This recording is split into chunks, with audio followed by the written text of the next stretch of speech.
छोटी सी छोटी फाइल से लेके बहुत कॉम्प्लिकेटेड फाइल को भी हैंडल कर सकते हैं अच्छे तरीके से लॉजिक का अप्लाई करके। ओके, तो इफ बेसिकली क्या करता है, इफ जो है वो एक लॉजिक टेस्ट होता है।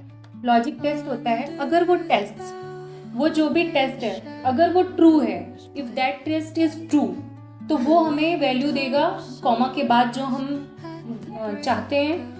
अदरवाइज अगर वो टेस्ट या फिर लॉजिकल टेस्ट फॉल्स हो रहा है तो एल्स, उसके अलावा जो हमने उसको कॉमा के बाद दिया है दूसरा केस, वो हमें प्रिंट करके या फिर वो हमें वो एक फॉर्मूला देगा।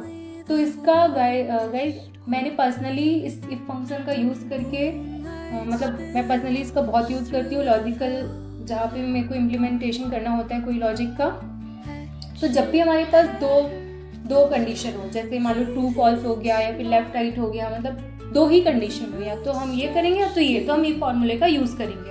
अब जैसे मान लो गाइस कि मेरे को जानना हो स्टूडेंट पास हुआ है या फेल हुआ है। ओके, तो मान लो यहाँ मेरे को जानना है कि वो पास हुआ है या फेल हुआ है स्टूडेंट।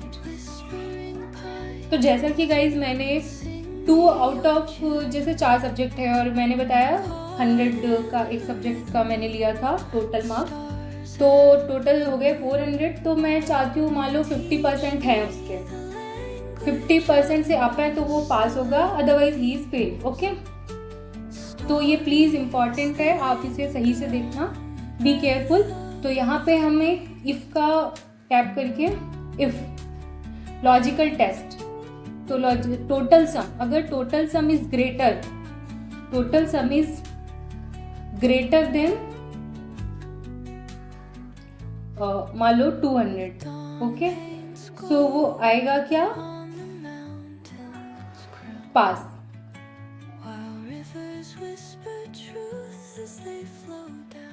एल्स क्या आएगा, फेल।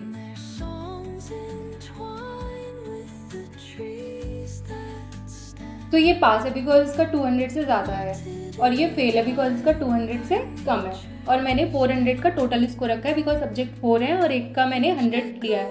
तो ये आपको समझ में आ गया होगा।